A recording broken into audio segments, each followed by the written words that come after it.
The moment I lifted the child into my arms, I felt how dangerously cold he was. His small body shivered violently, and his lips were turning blue.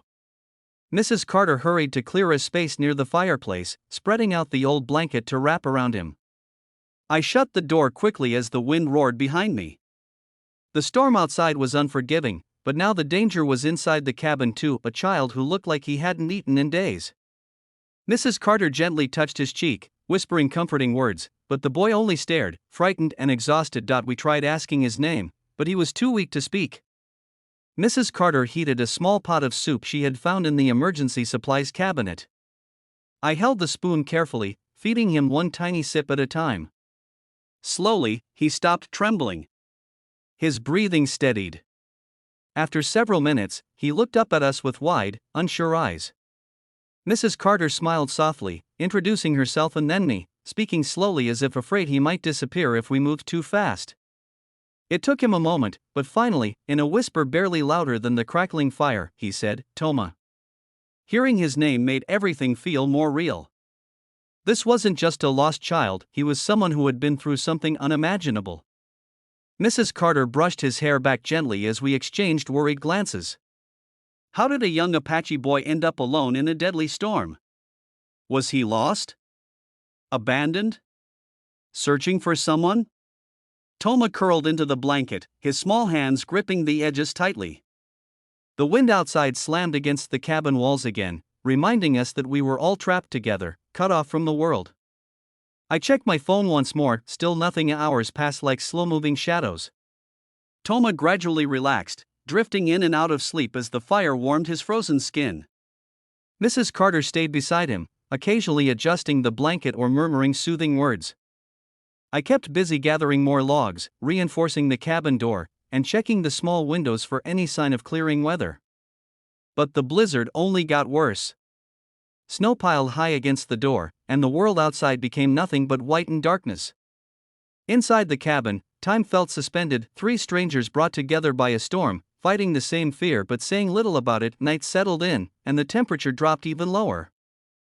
I placed more wood into the fire, watching the flames climb and dance, our only protection against the cold. Mrs. Carter insisted I rest, but my mind wouldn't let me settle. What if the child got sick?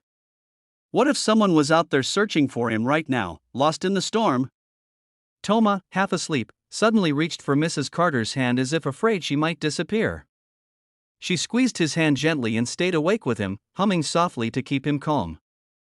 I realized then that her courage was holding all of us together. By the time midnight passed, the storm had swallowed the entire forest.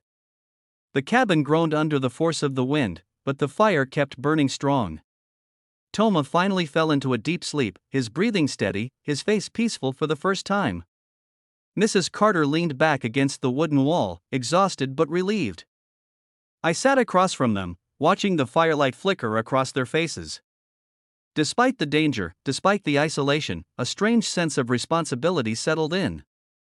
Whatever happened when the storm ended, we were connected now, 3 lives tied together by fate, cold, and a whisper in the snow. We brought Toma inside, grateful that the old ranger cabin provided shelter from the relentless storm. His tiny hands clutched at his jacket, and every shiver reminded us how fragile he was. Mrs. Carter sat beside him, carefully spoon-feeding warm soup, whispering gentle words to calm him. I arranged more blankets around him and stacked extra firewood near the hearth. Outside, the wind howled like a wild animal, rattling the wooden walls. Every creak and gust reminded us that we were still at the mercy of the mountains. Yet, inside, Toma began to relax, a faint glimmer of trust in his wide, wary eyes. Over the next 4 days, the storm showed no mercy. Snow piled high against the cabin, and the world outside became an endless white void. Each day, Mrs. Carter cared for Toma with unwavering patience, feeding him, keeping him warm, and speaking softly so he would feel safe. I tended the fire, chopped wood, and reinforced the cabin door against the wind. We ate simple meals and shared quiet moments, waiting, hoping, and praying that someone was looking for him. Toma gradually grew stronger, but his eyes still carried a shadow of fear. In those 4 days, the cabin became our small universe, a fragile sanctuary against the storm. On the 4th morning, the clouds finally parted, and sunlight filtered through the frost-covered windows. The world seemed to breathe again, golden rays reflecting off the snow. We prepared a small breakfast, feeling a cautious optimism that the storm was over. Toma watched us with curiosity, touching the flickering firelight with his little fingers. Just as we were about to eat, a sudden series of thuds shook the cabin violently. The door rattled with forceful knocks, each one echoing in our ears like thunder. My heart leapt into my throat. Could this be someone coming to rescue us, or had danger followed us into the mountains? I opened the door cautiously and froze. Standing there in the deep snow were 3 Apache women, wrapped in thick, traditional woven shawls. Their faces were pale and drawn from exhaustion, snow clinging to their hair like frozen tears. Their eyes scanned the cabin urgently, and then softened as they spotted Toma. I realized instantly that these women had been searching tirelessly for him, driven solely by hope, love, and determination. The storm had not stopped them. They had crossed dangerous terrain, driven by a force no weather could deter. The scene was raw, real, and filled with a quiet intensity that took my breath away. Mrs. Carter gently lifted Toma into her arms, holding him securely, and stepped toward the women.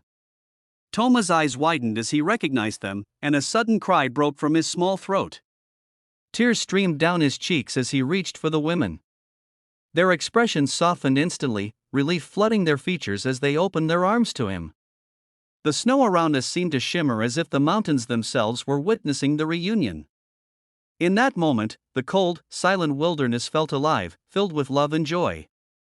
Toma's fragile sobs carried through the crisp morning air, breaking the isolation the storm had created. For a long moment, no one spoke, only embraced. Mrs. Carter held Toma tightly, whispering comfort, while the Apache women enveloped him with their arms, murmuring words of relief and love. I stepped back, watching the reunion, feeling an overwhelming sense of awe and gratitude. For days of fear, isolation, and uncertainty had led to this perfect moment. The mountains, which had seemed so harsh and unyielding, now echoed with the cries of reunion. Every gust of wind, every snowflake, seemed to celebrate the bond of family restored. And as the sun warmed the frozen peaks, hope and gratitude filled the cabin and our hearts.